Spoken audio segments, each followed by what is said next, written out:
Bienvenidos a todos. En los próximos minutos voy a hablar del virus Andes de una manera diferente a cómo lo están contando los medios de comunicación. Hay mucho ruido hasta ahora, muchas alertas, titulares, miedo, pero lo que hay es una explicación real muy escasa. Así que esto es lo que vamos a hacer. Vamos a entrar en la ciencia que hay detrás de este virus, no para asustar, sino para entender. Porque cuando entiendes cómo funciona algo, deja de darte tanto miedo y empiezas a saber qué es lo que tienes que hacer. Y vamos a ver de dónde viene este virus y dónde está circulando hoy. Vamos a ver por qué algunas personas se infectan y otras no, aunque estén expuestas a lo mismo. Y vamos a entender qué lo hace tan peligroso en algunos pacientes. Y vamos a terminar con algo muy útil, cómo destruirlo, porque sí se puede.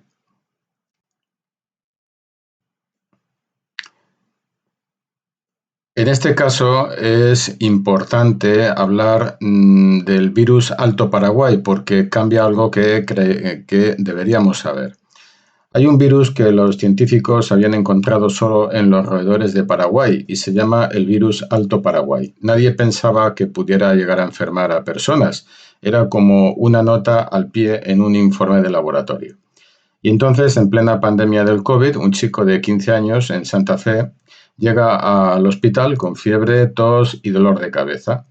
El médico piensa que puede ser COVID, lo que tiene todo el sentido en ese momento. Le hacen las pruebas y da negativo. Y le hacen la prueba de antivirus y resulta positivo. Y el virus que encontraron era el Alto Paraguay, a más de 1.200 kilómetros de donde ese virus debería estar. El chico se recuperó bien, pero ese caso nos está diciendo algo muy importante, y es que este virus ya no está solo donde lo teníamos mapeado, está circulando en zonas que no estábamos vigilando. ¿Cuántos casos leves habrá habido antes de que nadie lo haya diagnosticado? No lo sabemos, y eso de por sí es una razón para estar atentos. Es probable que durante la pandemia muchos casos etiquetados a lo mejor como COVID resultaron ser una infección por este virus. Los análisis de sangre que se ven en la pantalla muestran lo típico de esta infección, un descenso de linfocitos, las células que nos defienden, y una bajada de las plaquetas, que son las que paran las hemorragias. Y esto aparece incluso cuando la enfermedad es leve. Son las señales que un médico debe buscar si alguien viene con fiebre después de estar en una zona rural. Ahora pasamos a algo que los investigadores encontraron hace bien poco, un virus nuevo en un animal que no esperaban.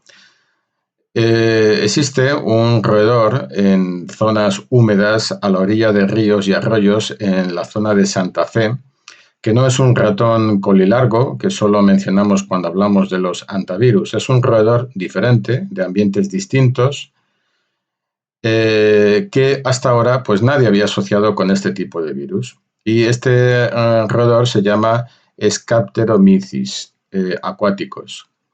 Los científicos estaban haciendo un estudio sobre la leptospirosis, que es otra enfermedad que transmiten los roedores, cuando descubrieron algo inesperado. Casi 1 de cada 5 roedores que capturaron tenían anticuerpos contra un antivirus. Es decir, habían estado en contacto con el virus y habían respondido a él. Lo llamaron virus Leyes por el arroyo donde capturaron a los animales positivos. Y cuando intentaron clasificarlo, encontraron algo que no cuadraba. Dependiendo de qué parte del virus analizan, parece emparentado con virus de la América del Norte o con virus de la zona de Sudamérica.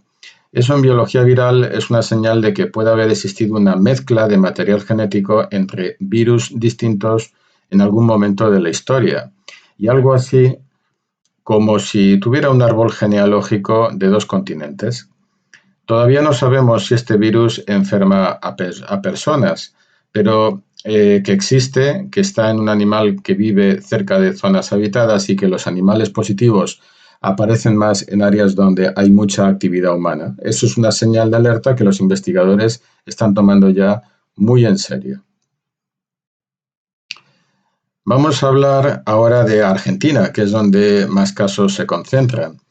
Entre 1996 y 2022, casi 1.000 personas se enfermaron de hantavirus en la región este del país, 700 de ellas solamente en la provincia de Buenos Aires. Y durante mucho tiempo los científicos sabían que había distintos tipos de virus circulando en esa zona, pero no podían separarlos bien porque las herramientas de análisis eran muy costosas y limitadas. Ahora, con la lectura completa del material genético de estos virus, por fin tienen el mapa completo. Y lo que ven es que hay dos variantes principales, el virus Buenos Aires y el virus Lechi-Guanas. Son distintos entre sí, aunque son primos hermanos del virus Andes patogénico. ¿Y qué diferencia hace esto en la práctica? Pues mucha. Cada variante tiene su propio territorio, su propio roedor portador, su propia forma de comportarse en un hermano. Si no sabes cuál es, no puedes rastrear bien de dónde viene la infección ni predecir hacia dónde puede ir. Y hay zonas como el área de La Plata donde las dos variantes y una tercera llamada virus plata circulan al mismo tiempo. Y en este escenario, sin análisis genético, es imposible saber qué virus le tocó a cada paciente y eso tiene consecuencias reales para cómo se maneje el brote.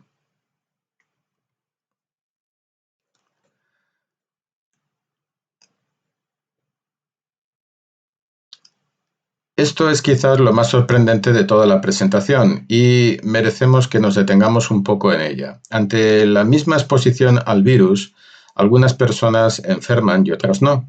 Dos personas entran al mismo lugar, respiran el mismo ambiente, están en el mismo tiempo, una se infecta y la otra no. ¿Y esto a qué es debido? La respuesta, al menos en parte, está en los genes. Hay una proteína en la superficie de nuestras células que actúa como una llave en la puerta de entrada de la célula. El virus de los Andes necesita esa llave para poder entrar. Y aquí está el detalle crucial. Esa llave existe en dos versiones. Una versión, que es la que tiene la mayoría de las personas, que encaja perfectamente con el virus. Cuando llega el virus, puede entrar sin problemas. Y la otra versión tiene una pequeña diferencia en su forma, tan pequeña como cambiar un solo ladrillo por otro. Pero eso basta para que el virus ya no pueda utilizarlo como puerta y se queda fuera. En un estudio con 85 pacientes que habían tenido antivirus confirmado, ninguno, ni uno solo, tenía la versión protectora. En cambio, entre las personas que habían estado expuestas al mismo virus y no se infectaron, sí había gente con una versión protectora. El número que ven en la pantalla, el OR12,6, significa que si tienes la versión de riesgo, tienes más de 12 veces más probabilidades de infectarte que alguien con la versión protectora en la misma situación. Esto no significa que si tienes la versión protectora puedas ignorar las precauciones, esto no funciona así, pero abre una posibilidad muy interesante en el futuro. Durante un brote familiar podría ser posible identificar quién tiene más riesgo dentro de ese grupo y vigilarles con más atención. Ahora vamos a algo que a mucha gente le genera confusión. ¿Por qué el virus Andes puede contagiarse entre personas y otros antivirus no? Para entenderlo tenemos que pensar en cómo funciona un virus cuando quiere entrar en una célula. El virus Andes tiene en su superficie unas proteínas que actúan como llaves para forzar la entrada en la célula. Para entrar, una de estas proteínas tiene que fundirse con la membrana de la célula, como si dos pompas de jabón se unieran. Resulta que hay una parte de esa proteína que es como el mango de la llave. Si es demasiado corta, la llave no gira bien y el virus no puede entrar. Los experimentos lo han demostrado con mucha precisión. Si esa parte tiene 20 piezas en lugar de 21, el virus ya no puede completar la entrada y se queda a medias. Y hay una pieza concreta dentro de ese mango que parece actuar como el punto de giro de todo el mecanismo. Si la quitas, el virus puede llegar hasta la mitad del proceso, pero no puede terminar de abrirse paso. ¿Para qué sirve eso? Porque si conoces exactamente cuál es el punto débil de un mecanismo, puedes diseñar algo que lo bloquee. Eso es lo que hacen los medicamentos antivirales y eso abre la posibilidad de desarrollar por primera vez un fármaco específico contra el virus Andes. En cuanto a la transmisión entre personas, los hermanos de El Bolsón y Epuyén en Argentina demostraron que ciertas versiones del virus pueden pasar de persona a persona. Cuando los científicos compararon esas cepas con otras que no se transmiten así, encontraron 3 cambios muy concretos en el material genético que hacen que el virus sea mejor a la hora de infectar a través del contacto con otra persona. Son marcadores que ahora se pueden rastrear en tiempo real cuando aparece un nuevo brote. Llegamos a la parte más práctica. ¿Cuánto tiempo sobrevive este virus fuera del cuerpo de un ratón y cómo lo conseguimos matar? Pues primero la mala noticia. Si el virus cae en una superficie y se seca, no muere de golpe. Pierde fuerza, sí, pero puede seguir siendo peligroso durante al menos 5 días a temperatura ambiente. Y si hay suciedad alrededor, esa suciedad lo protege todavía más. Piensen en una zona cerrada que lleva meses así. Un ratón ha vivido ahí, ha dejado sus excrementos, se han secado, se han convertido en polvo y ese polvo puede contener el virus todavía activo. Cuando alguien entra y empieza a mover cosas, ese polvo sube al aire ambiente y ahí está la inhalación. Si la temperatura es baja, como un frigorífico, el virus puede durar casi 7 semanas. Y eso explica por qué los brotes suelen aparecer en primavera, cuando la gente empieza a limpiar los depósitos que estuvieron cerrados todo el invierno. Ahora la buena noticia sí es muy buena. El calor lo destruye rápidamente, a 60 grados en un minuto. Si cocinas algo, no hay riesgo. El alcohol al 40%, la concentración que tiene un hidrogel, un gel de manos normal, lo mata en 2 minutos de contacto. El agua con lejía también, y el detergente también. Lo que ven en la tabla de la derecha muestra los resultados de las pruebas con diferentes desinfectantes. Casi todos funcionan perfectamente contra el virus Andes en 10 minutos de contacto. El mensaje es claro, el virus tiene puntos débiles, muy accesibles: ventilación, agua con detergente antes de barrer, alcohol en las manos, y no hace falta ningún equipo especial para reducir el riesgo de exposición.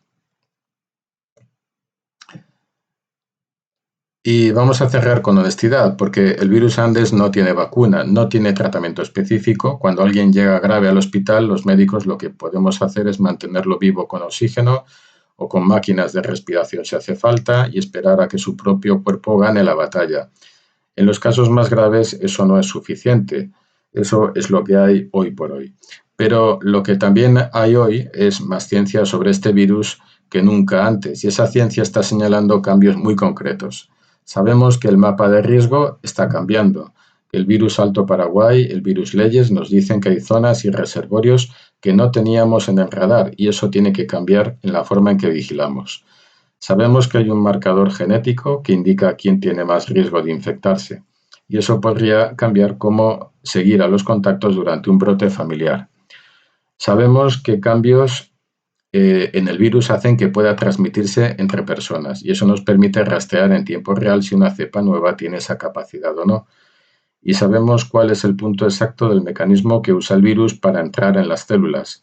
Ese conocimiento es el primer paso para diseñar un fármaco que lo bloquee. No estamos cerca de tener la vacuna ni la pastilla, pero la ciencia que necesitamos para llegar ahí existe y el camino está trazado. Y mientras tanto, lo que funciona es lo de siempre: ventilar, no barrer en seco, usar alcohol en las manos y no ignorar una fiebre después de haber estado en una zona rural. Gracias por su atención.